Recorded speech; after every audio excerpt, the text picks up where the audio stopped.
Mainit-init na balita, nakauwi na sa bansa si dating Pangulong Rodrigo Duterte.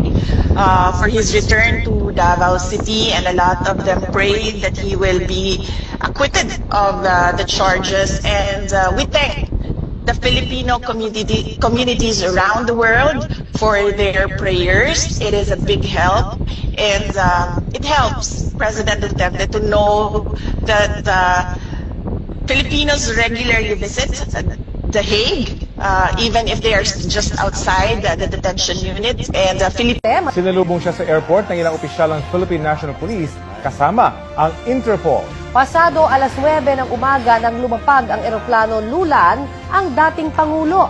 Matinding seguridad ang ipinatutupad sa NAIA sa kanyang pagdating.